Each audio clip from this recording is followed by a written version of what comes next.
Ողջույն, սահմաններն այսօր փորձելու ենք անցնել Հայաստանի ամենահայտնի կանանցից մեկի հետ, խոսքը գործարար Սիլվա Համբարձումյանի մասին է։ Տիկին Համբարձումյանի մասին Հայաստանում, նաև Սփյուռքում շատ խոսեցին եւ իմացան Հայաստանում տեղի ունեցած հեղափոխական գործընթացներից հետո, երբ նոր իշխանությունները քրեական գործեր էին հարուցում նախկին իշխանության կարկառուն դեմքերի նկատմամբ։ Խոսքը իդեպ բազմամիլիոնանոց քրեական գործերի մասին է, տիկին Սիլվա Համբարձումյանը անցնում է մի շարք քրեական գործերով որպես վկա, մասնավորապես խոսքը վերաբերում է կաշառքներին։ Իդեպ տիկին Սիլվան նաև անցնում է Հայաստանի բնապահպանության նախկին նախարար, նախկին падգամավոր Արամ Հարությունյանի հայտնի բուլկու քրեական գործով, որին տվել է Հայաստանի անկախ պատմության մեջ ամենախոշոր մասշտաբի կաշառքը $14 միլիոն։ Հետաքրքրվելու ենք տիկին Սիլվայից, թե ինչ փուլում են քրեական գործերը, նամանավանդ որ Հայաստանում արդեն ուժի մեջ է մտել ապօրինի գույքի բռնագանձման մասին օրենքը, խոսելու ենք քաղաքականությունից, ինչպես նաև հետաքրքրվելու ենք, թե ինչպես է հնարավոր Հայաստանում առանց այսպես ասած գցելու, խաբելու եւ կոռուպցիայի դառնալ դոլարային միլիոնատեր։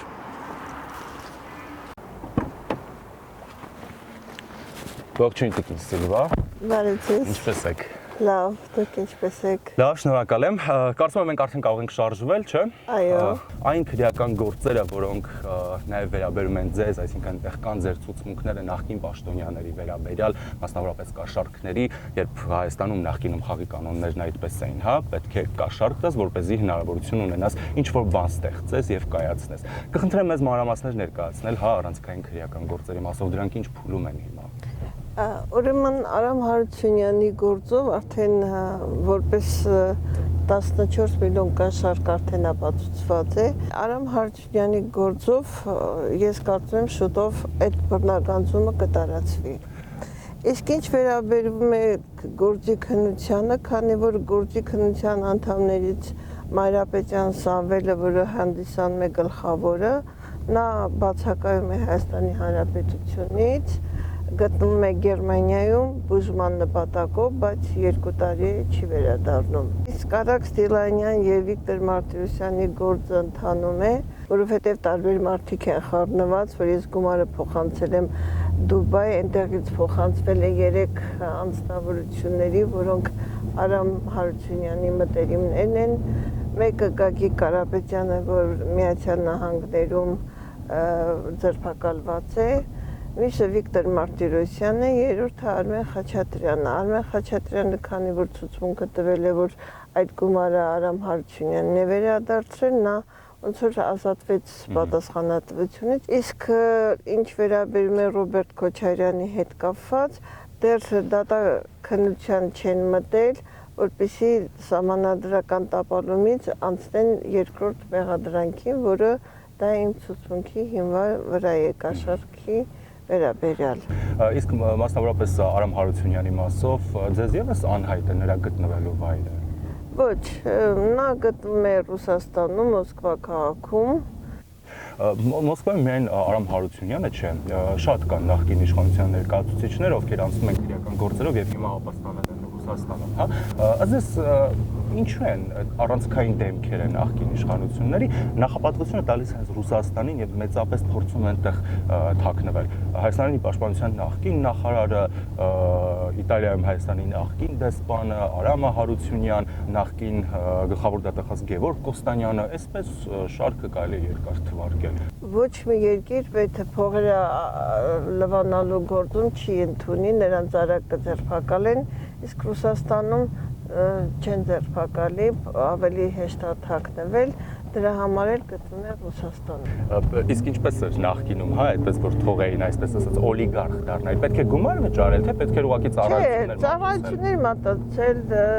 աշխատացի կեսը մատուցել իրենց կամ փայի ձևով էին մտնում, կամ պարզապես ասում էին, այսքան կբերեք եւ այլն, առանց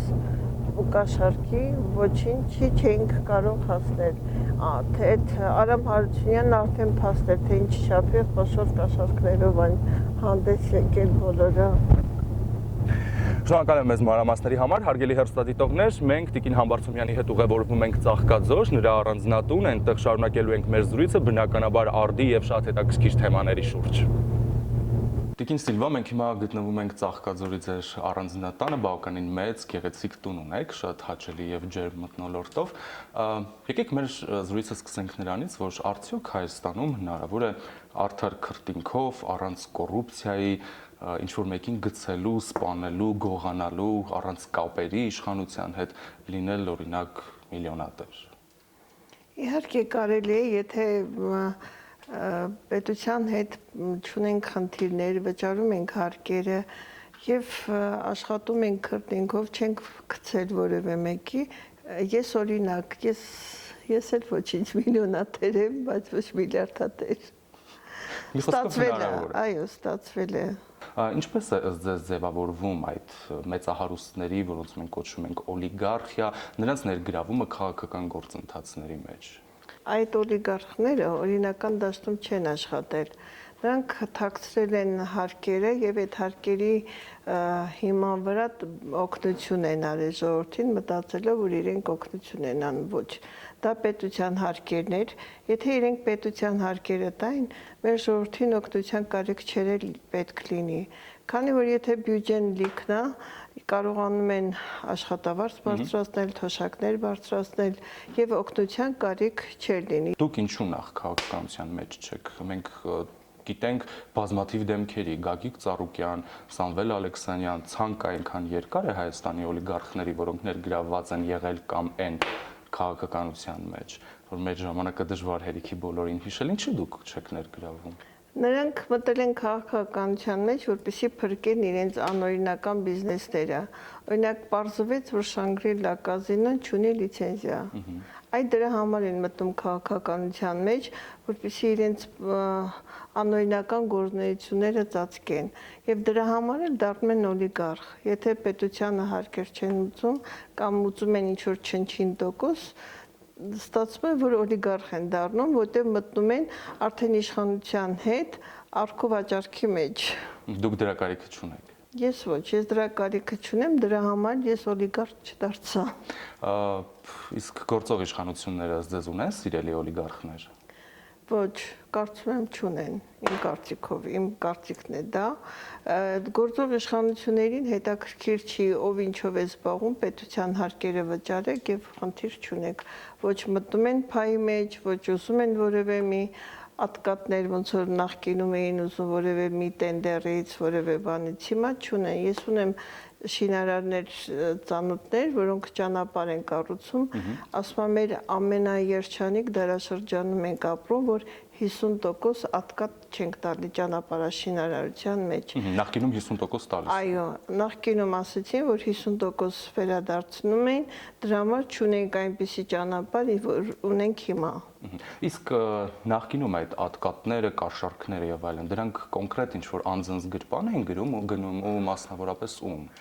Դե բոլոր ճանապարհները դեպի նախագահ էին տանում նախկինում, ոչ թե վարչապետ, այլ նախագահ։ Մեծապես Սերժ Սարգսյան, Ռոբերտ Քոչարյան։ Այո, այո։ Ռազմական պարտությունից հետո հայտնվել ենք անորոշ վիճակում, անորոշ է թե անվտանգային Հայաստանի համալիրը, թե տնտեսական հետագա զարգացման հարցերը ու նաև քաղաքական անորոշություն կա։ Սրան զուգահեռ մենք տեսնում ենք, որ նախկին իշխանության տարբեր ներկայացուցիչներ, օդիոս դեմքեր, մարդկուսակցություններ հավաքվել են եւ հիմա ու այստեղ պահանջում են իշխանության ղեկը իրենց հանձնել։ Կարծում եք նրանք կարող են իրենց բառերով փրկել Հայաստանը։ Ոչ, ովքեր են ուզում 17 կուսակցությունների մասին եք խոսում։ Նաև։ Նրանք նախկինում աշխատել են, սերտ կապերի մեջ են եղել բոլոր իշխանությունների ժամանակ, ոչ մի բան չփրկեցին։ Իսկ ինչու այն ժամանակ չէին ասում, պարոն Քոչարյան, զենք առնենք, պարոն Սարգսյան, զենք առնենք, ինչու չէին ասում։ Եթե իրանք հետևողականորեն լինեին, մենք ունենայինք բավականին զենք զինամթերք եւ այսօր պարտություն չենք կրի։ Եվ այդ պարտության կրելու մեղավորությունը ներկա իշխանությունները չեն, դա նախկինից եկող իշխանությունների բացն է եղել, որ մենք այսօր կրեցինք պարտություն։ Իսկ տնտեսական ճգնաժամից էլ կհաղթահարենք, չեք հիշում 90-ական թվականներին ինչ ճգնաժամ էր, մութ, լույս չկար, գործարանները չէին աշխատում, բայց հաղթահարեցինք, չէ՞ ճգնաժամը։ Ես կարծում եմ, որ եթե թողնեն 17 կուսակցությունները, որ հանգիստ լինեն մարդկանց չհանեն 5000 դրամով, հանեն հրապարակ, այլ աշխատեն, ճգնաժամից դուրս կգանք։ Ճգնաժամից դուրս գալու համար պետք է մուծենք հարկեր։ Հարկերը մուծելուց պետությունը ինքը արդեն ամեն ինչի միջից կարող է դուրս գալ բոլոր դժվարությունների միջից։ Նրանք, ովքեր Վազգեն Մանուկյանի, այսպես ասած, գլխավորությամբ են, հա, շատերը ասում են, որ այս մարդիկ չունեն սոցիալական հենարան, հանրությունը նրանց հետ չէ, չկա սոցիալական բազա, բայց այս մարդիկ քաղաքականապես սպառված են, բայց նրանք ունեն բավարար ռեսուրսներ, որպեսզի խոչընդոտներ հարուցեն, ու մենք տեսնում ենք խոչընդոտներ, հա, դրանք կլինեն թաքնված, թե վառ արտահայտված, նրանք նաև մեղադրում են հանրությանը, նույն Վազգեն Մանուկյանը մարդկանց բոմժ է անվանում, Նաիրա Զոհրաբյանը ժեխ է անվանում, նրանց սատարում են նրանց շրջանակների մարդիկ, բազմաթիվ տեսանյութեր կան դրանց մասին։ Սա արդյոք մեղավորությունը չէ Հայաստանում այդպես էլ ֆունդամենտալ փոփոխությունների բացակայության։ Գիտեք, 18 թվականին մենք սկսեցինք ֆունդամենտալ փոփոխություններ, այսինքն հեղափոխություն կատարվեց, Թավշյա հեղափոխություն ենք անվանել։ Թավշյա հեղափոխությունը շատ արագ պետքա փոխարինվեր արդեն Հայաստանի Հանրապետության համար ստալինյան ժամանակներ, որովհետև եթե չլինի ստալինյան ժամանակները, օլիգարխները իրենց գումարները շատ չեն կարող բաժանել, իրենց էնզեն պետքա թողնեն, ինչքան կարող են բաժանել, որ գան իշխանության։ Եվ իրենք չեն կարող գալ իշխանության, որտեղ ժողովուրդը բոլորին գիտի, այդ 17 կուսակցություններին, Վազգեն Մանուկյանին, նա եղել է վարչապետ, ինչ է արել։ 96 թվականի ընտրությունների ես իրեն օգնել եմ Վազգեն Մանուկյանին։ Ինչպես։ Ֆինանսապես։ Այսինքն հովանավորել եք նրա քաղաքական արշավը։ Կարելի ասել տենց։ Իսկ որ ինքը ասում է բոմժ, երևի այս պահին ինքն է բոմժ, ժողովուրդը երբեք բոմժ չի կարող լինել, իսկ Նաիրա Զոհրաբյանը ինքն է եւի ժեխը, որտեղ ինքը առանց Ծառուկյանի աշխատավարձի չի կարող ապրել։ Կարծում եք կռիվը բացառապես ֆինանսների մասին։ Այո, ուրիշ կռիվ չկա, այստեղ բոլորի կռիվը ֆինանսներն է, կամ Վանեցյանը։ Եթե մի տղամարդու մականունը դպրոցում մորքուր է եղել, այդ մորքուրը ոնց կարող է գալ իշխանության, ես զարմացած եմ, էլի որ ժողովրդը իր հետևից կգնա, եւ այն մարդը, որ բոլորին փախցրեց հանրապետությունից, դե Արամ Հարությունյանին հաստատ ինքն է փախցրել, վստահ եմ։ Երբ ԱԱԾ ղեկավար էր։ Այո, այո։ Ինչպես է փախցրել։ Դե երբ որ ԱԱԾ-ի պետը տանմա ճանապարհելով կարող ասել այդ մարդը պետքա չթռնի, տենց բան չկար։ Անձամբ տարել ճանապարհ։ Այո, այո, եւ շատերին է ինքը ճանապարհել, երկրից հեռացրել։ Ում։ Դե ովքեր հիմա Մոսկվայում մեն դրանց 50%-ին ինքն է ճանապարհել։ Իսկ դες հայտնի է որոշակի կոնկրետ անձանց շրջանակ, ովքեր պատերազմի ընթացքում հնարավոր է դիմել են դավաճանական գործողությունների։ Վայնկումները հարուստների երեխաներին ասում են, ասեք գնացել են Ղարաբաղ կամավոր, բայց ասում են հանեք երկրից, ձեր տանից հանեք, թող պահկվեն չգնան։ Այսինքն նույն վայնկումները գիտեն, որ ինչա կատարվելու։ Այսինքն այդ հիմքերը եղել է, որ բոլորը կասկածել են դրան, որ պատերազմը տանուլ ենք տալու։ Ես հիշում եմ 3-րդ օրն էր, թե 4-րդ օրը Փաշինյան ազգային ժողովում խոսեց, ասեց կարող են կանգնեցնել տալ 7 շրջանը։ Եվ ինչ արեցին Բարգավաճն ու Լուսավոր Հայաստանը։ Ստացվում էր, եթե այդ ժամանակ էլ տան դավաճան էր, պարտվեցինք էլի դավաճանը, բայց նա ասեց կանգնեցնենք պատերազմը, ասենք ձեր 7 շրջանը հետ ենք տալիս, ոչ մեկ չհամաձայնվեց։ Իսկ այսօր խոսում են, որ զոհեր ենք ունեցել, որ պարտվել ենք, այդ բոլոր Բարգավաճն էր խոսում եւ Լուսավորը այդ օրը, ես լավ հիշում եմ, եթե կարելի է հետ տալ ու նայել այդ ազգային ժողովի ելույթը։ Իսկ օլիգարխների մասին, որ իրենք տնտեսությունը չեն ուզում աջակցել, ես կուզենայի, որ այսօր մեր վարչապետը հետ վերցներ գինու գործարանը, որը կոպեկներով տրվել է Քոչարյան, Բարգավաճ, Ծառուկյանին, թող բոլոր այն կառույցները, որոնք կոպեկներով վերցրել են, թող հետ վերցնեն, Կուզեն վաճառել, թող թան գնով վաճառեն, բայց ոչ թե կոպեկներով հարստությունները վերցնեն պետության հարստությունը, ժողովրդի հարստությունը վերցնեն, իրենք դառնան օլիգարխ, իսկ ժողովուրդը դառնա իրենց ասելով բոմժ։ Տիկին Համբարձումյան, մեծապես նաև այս իշխանություններին մեղադրում են, որ նրանք տարատեսակ ոլորտներ, հա, այսպես ասած վարի են տվել, մասնավորապես պաշտպանության նախարարության մասին են շատ խոսում, մարդիկ նշում են, որ այս իշխանությունը ամեն ինչ արել է սպայի պատիվը գետնին հավասարեցնելու համար, բանակն է թույլատրելու նման բաներ, ու ասում են մարդիկ, ովքեր անմիջական կապ են ունեցել բանակի հետ, օրինակ խոսքը նույն պաշտպանության նախկին նախարար Սերյան Օհանյանի մասին է։ Գիտեք, Սերյան Օհանյանի մասին կարելի է շատ խոսել, ինքը բանակը տապալեց իր կնոջ շնորհիվ, որովհետև իր կինն էր այդ որոշումում գեներալ տանում գնդապետան, կինն էր այդ հարցերը լուծում, եւ կնոջ վարկագիծը ինչ որ հագնում էր, մենք ծաղիկները պետք է լիներ, դրանք բոլորը բանակի փողերով էին։ Եվ այսօր որ ինքը տենց հսկա դղյակա կառուցում, հաշվին է կառուցում, բանակի փողերի հաշվին է կառուցում, եւ Սերյան Օհանյանը տապալեց բանակը։ Իսկ Դավիթ Տոնոյանը նույն իրենց կադրը չէ։ Տեղակալ էր աշխատում, եթե չեմ սխալվում։ Այ վարչապետի սխալն է, որ Դավիթ Տոնոյանին նշանակեց նախարար։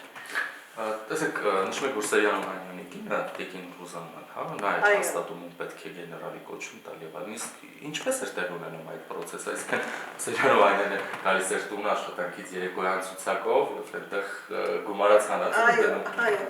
եւ իմանալով Ռուզաննայի անցյալը եւ ամբողջ հանրապետությունը գիտեր, ով էր Ռուզաննա Խաչատրյանը։ Ով էր։ Չեք ճանաչում, ով է եղել Ռուզաննա Խաչատրյանն, ասում են Ռայկոմի Ռուզաննա։ Ինքը շատ անբարոյական կերպար է եղել եւ Սերյան Օհանյանին նա ոնց որ շորտն ասում կպցրել է Ֆրանսիայում։ Այո, այնտեղ են ծանոթացել եւ նա բաժանել տվեց, որ ուներ բավականին չափած երեխաներ Սերյան Օհանյանի, եթե չեմ սխալվում, 3 տղաներ նախկին կնոջից եւ ամուսնացավ Ռուզաննայի հետ։ Իսկ ինչքան գումարի դիմաց էին, օրինակ գեներալի ուսադիր տալիս։ Գնդապետը 10-ից 20 հազար էր, գեներալ ավելի թանկ, եւ ես ունեմ ծանոթներ, որը ասում եմ, եթե պետք լինի, ես հետը խոսել եմ, անուններ կտամ, որ ասում էր իր կնոջ հետ մարդ չես կարա գտնես, որ իմ հարցերը լուծեն։ Այսինքն ուսադիրը բարձր։ Այո, ասել եմ, որ չեմ կարող, որտեղ ես չեմ ուզում շփվել։ Եվ ինքը մի առիթով ասել է, որ ինքը վիպ կին է եւ նա պետք է չաշխատեն։ Վիպ կանայք չեն աշխատում։ Պետք է չաշխատեն, այսինքն եթե մենք աշխատում ենք բիզնեսում, ենք վիպ չենք, բայց ինքը իր անցյալով վիպ կին է դարձել է, զարմացած է։ Այսօր ես հիմա հանգիստ եմ, որ այդ վիպ կնոջ մասին ես կարողացա բարձրաձայնել։ Տեսեք, իսկ ինչպես է առհասարակ վերաբերվում նրան, որ օրինակ Հայաստանում քաղաքականության մեջ նաև սկսում են ներգրավվել տարբեր պաշտոնյաների կանայք, մասնակցում են ցույցերի, որոշակի քաղաքական հայտարարություններ են անում, լավ իմանալով, օրինակ ձեր նշած այս դրվագի մասով, հա, իրենց անցյալը, այսպես ասենք, background-ը, նույն Վազգեն Մանուկյանի մասին դուք ասում եք, որ նրան ժամանակին գումար եք տվել, կամ խոսում եք Սերյան Օհանյանի կնոջ մասին, եթե այս մարդիկ գիտեն իրենց անցյալը եւ գիտեն, որ մարդիկ կենթանի են, կարող են խոսել եւ ներկայացնել փաստեր, ինչն է այնուամենայնիվ նրանց դրդում գնալ հրապարակային հայտարարություն։ Որտեղ նրանք ինչպես Ռուզաննա Խաչատրյանն ունեցել Բարդույն թքած ունի անցյալների վրա, նրանք թքած ունեն ժողովրդի վրա, այսինքն ժողովրդի կարծիքը իրաց համար կարևոր չէ։ Դրա համար իրենք գնում են, դուրս են գալիս, իրեն թվում է, որ ամուսնու հետ դուրս եկավ, ինքը արդեն կամ որ ամուսնացել է Սերյան Օհանյանի հետ, այսինքն դարձել եմ իրան պահում է բարձր խավերի կանանց նման, բայց չգիտի, որ բոլորը իր անցյալը գիտեն։ Դուք հոկտեմբերի 27-ին 1999 թվականում եղել եք Երևանում։ Այո, ես եղել եմ Երևանում, իմ տանն է։ Իսկ ինչ որ մանրամասների տիրապետում եք հոկտեմբերի 27-ի վերաբերյալ, հա, ով կարող էր այն պատվիրած լինել, ով կարող էր այն նախաձեռնած, կազմակերպված լինել։ Դե ինչպես Նայիրի Հունանյանը արդեն խոսում է, արդեն բացահայտվելու է, թե ով կարող էր անել, դա մենակ կարող էր երկրի նախագահ կազմակերպել, դրա համար ասում են ուչաստկովի գործ է էսի։ Բայց ինչ եք կարծում, հիմա բավարար ռեսուրսներ կան բոլորի պատասխանատվության ենթարկելու։ Եթե Նայիրի Հունանյանը խոսեց արդեն, ես կարծում եմ արդեն անհնարին է պատասխանատվություն չկրել մարդիկ, որոնք կազմակերպել են հոկտեմբերի 27, կամ որ Արմեն Սարգսյանին նստացրեցին Տիգրան Նավտալյանի խփելու համար, դա Արմեն Սարգսյանը չէր արել, այդ ժամանակաշրջան էլի նույն մարդիկ, որովհետև Տիգրան Նավտալյանը տիրապետում էր ամեն ինչին, իսկ Արմեն Սարգսյանին դա վերացնել պետք չէր, իրենց միակ վկան էր, եւ Արմեն Սարգսյանի գլխին դա սարքեցին, որտեվ Արմեն Սարգսյանը շատ ավելի նման էր Վազգեն Սարգսյանի բնավորությանը, նա այդպես ոնց որ Վազգենն էր, նույնն էլ Արմեն Սարգսյանն էր,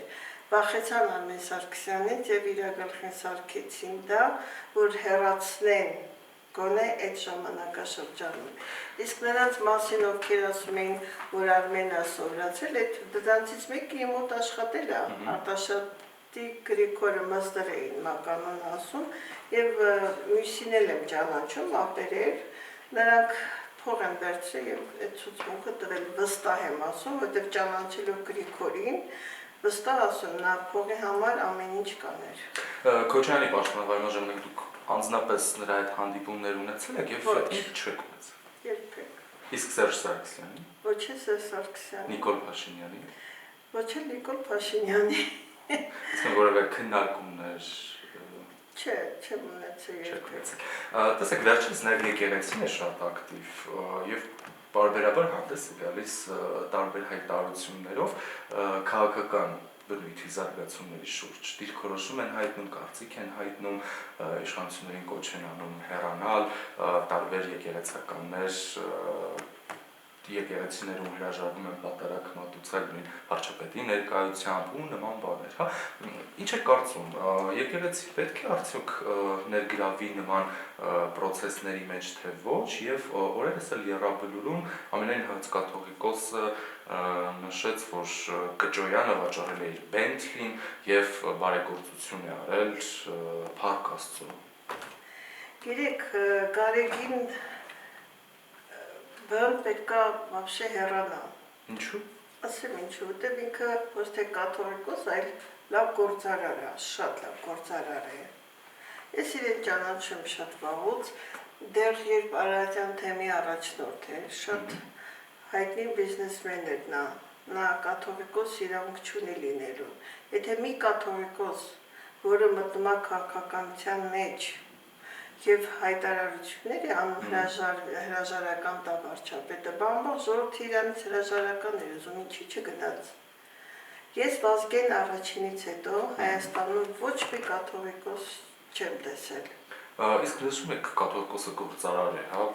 ինչ հայտնի գործարար է նա։ Ինչ բիզնեսներ ունի օրինակ, ինչի սիրահար է։ Ինքը իր բարեկամի անունով քրոջ եւ կարծեմ եղբոր տղայի անունով ունի ջերմոցներ, բենզան լիցքավորում, ինչ-որ տենց մի բաններ ունի, լիքը շատ ունի ինքը։ Ես այնքան մարդ գիտեմ Թուրքիայից, քանի անգամ փող են տվել, որ Ripsy Maker-ը տանիքը փոխի, բայց մինչև այսօր փոխված չի։ Բա ուր են գնացել այդ։ Դե ինքը եւ ուրիշ տեղ է ծախսել։ Եվ իր եղբորը ես ասել, երբ որ այն ժամանակ Լենինգրադ էր կոչվում, ոչ թե Սանկտ Պետերբուրգ, այնտեղ ինքը մաֆիոզ էր։ Բոլոր մաֆիոզները հավաքվում են եկեղեցում շաբաթ-կիրակի օրերը եւ լիքը հարցեր էր քննարկվում այնտեղ։ Ես ասում եմ, որ Գարեգինը պետք է հրաժարական տա եւ գնա։ Հաստատորեն հանգիստ լինենք, որ Կճոյանը Bentley-ին վաճառել է, բայց ձեռքը քարի տակ չէ մարդ։ Դե Կճոյանի մասին խոսակցություն կար Տիգրան Սարգսյանի հետ, ինչ որ Հայրապետյան, Փայլակին են բանկրոտ փողերը վերցրել, ունեցվածքը կորցրել է։ Իսկ կաթողիկոսը ադամանդների սիրահար է։ Շատ։ Որտեղից գիտեք։ Գիտեմ դա մի քիչ չեմ ուզում տարիների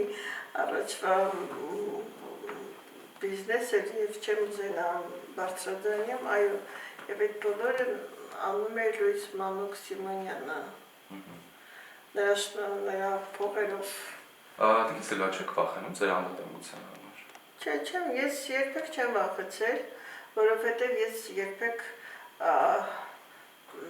չեմ ասում նա ինչը չկա։ Ես ասում եմ այն, ինչը գիտեմ ու ծանոթ եմ դրան։ Իսկ եթե օրինակ Հայաստանում տեղի ունենա իշխանափոխություն եւ վերադառնան նախկինները, օրինակ Քոչարյանը հարցազրույց է տվել եւ մարդն ասում է, որ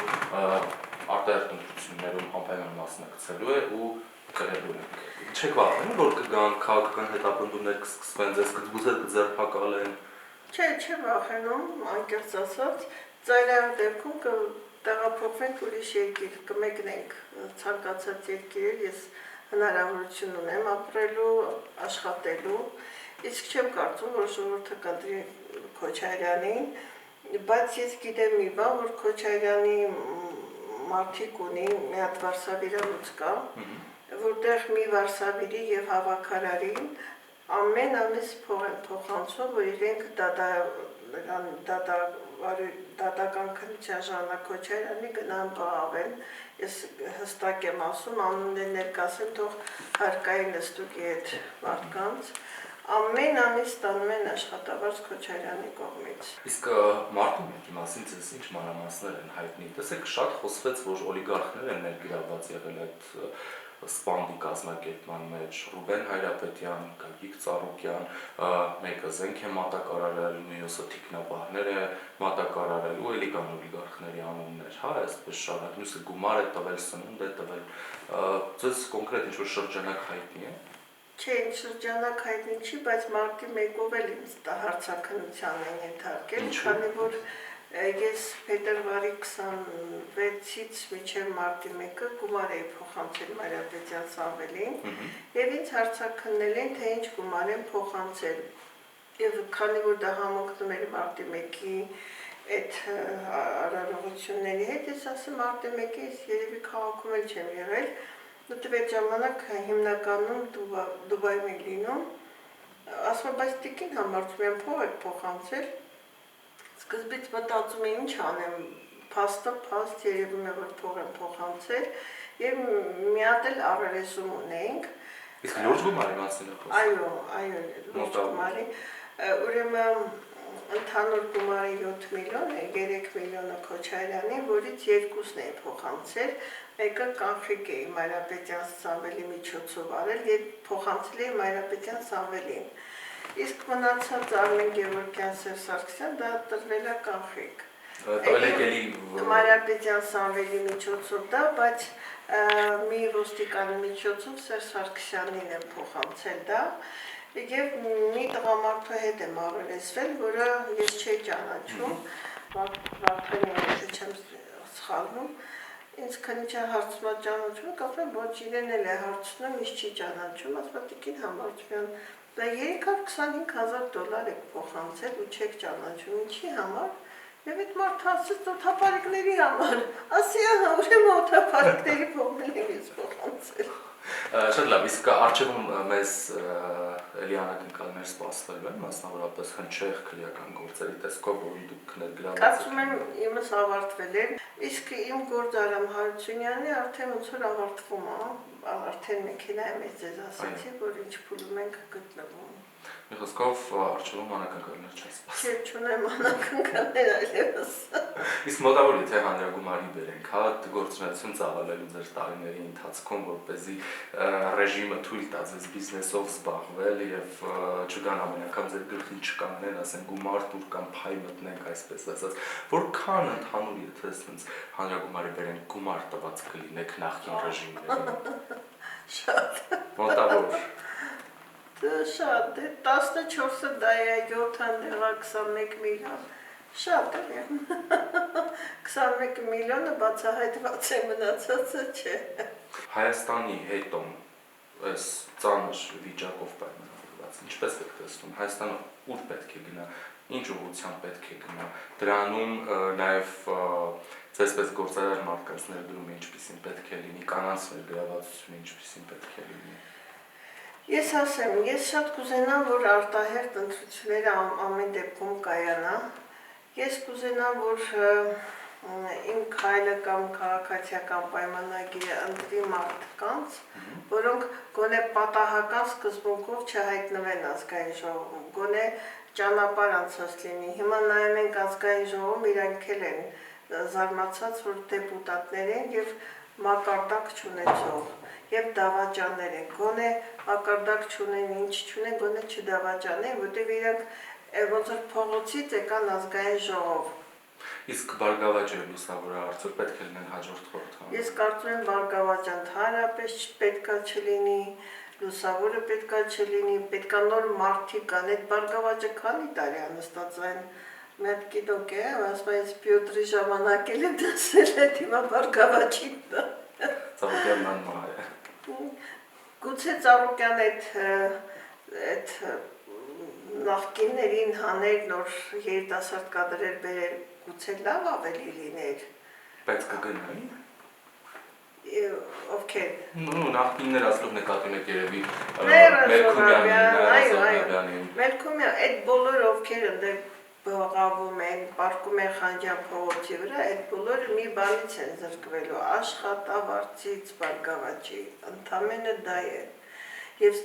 Նաիրա Զոհրաբյանը, որ բղավում է, մոտենում ամբիոնին ու բղավում է, ինչա մարդիկ չեն լսում, թե ինքը մտածում է, որ բղավեց, ժողովուրդը իրան ավելի լավ հարգելու է, չէ, ինքը իրան վարկաբեկել է, ինքը արդեն սպառվել է ինքը։ Ես կարծում եմ Ծառուկյանը պետք է ուշադրություն դարձնի եւ ավելի լավ կլիներ ինքը չգար ազգային ժողով, ինքը իր բիզնեսով զբաղվել, ոնց որ արեց Ալեքսանյան Սամվելը։ Դու զբաղվել իր բիզնեսով։ Եվ ազգային ժողովը բիզնեսմենի տեղ չի, այնտեղ պետք է գնան օրենքներ գրեն մարդիկ, իրավաբաններ, բժիշկներ, մարդիկ, որոնք իրենց բնակավարներում օրենքներ գրեն։ Իսկ այնտեղ սխվում են կոճակու, չգիտեմ, որ իրանց համար շատ վատ օրենք է սխվում։ Անկեղծ եմ ասում, շատ վատ օրենքների համար է սխվել, հետո ասում եմ ոնց մենք։ Իսկ Հայաստանում որ ոլորտն է ամենալավը գործառությամբ զբաղվելու։ Այս պահին, ես կարծում եմ այս պահին Հայաստան ինչ արտադրություն դրվի, քանի որ Թուրքիայի հետ էլ կասեցվեց ներկրումը, շատ լավ կաշխատի, դա կլինի գյուղատնտեսության մեջ, դա կլինի տեքստիլի մեջ, շատ ավելի մեծ զարգացում կլինի։ Հոնքը բերեն, այստեղ համ աշխատատեղեր կբացվի, համ մեր Հայաստանի արտադրանքը կլինի։ Սովետական միության ժամանակ միշտ էլ եղել է այդ արտադրանքը, մենք մեզ լավ տրիկոտաժի գործարաններ ենք ունեցել, կոշիկի գործարաններ ենք ունեցել։ Այո, հուսանք, որ սա նոր խթան կհանդիսանա, որպեսզի մենք շարունակենք մեր տնտեսության մեջ տեղում կարողանանք արտադրություն ծավալել, քանի որ մեր զրույցը արդեն մոտենում է ավարտին, ես շնորհակալություն եմ ձեզ հայտնում եւ մենք ձեր տուն դատարկ ձեռքով չենք եկել, ուզում եմ ձեզ էլի հայկական արտադրության Ալինա Ապրանքանիշի շարֆը նվիրել, այն ամբողջությամբ այստեղ է արտադրվում եւ ուրախ կլինեմ ձեզ, եթե դուք շնորհակալություն։ Կարծում եմ, որ գեղեցիկ կլինի, ամեն դեպքում հայկականը միշտ գեղեցիկ է, մետաքսից է, շատ գեղեցիկ է, շնորհակալ եմ։ Ես եմ շնորհակալ։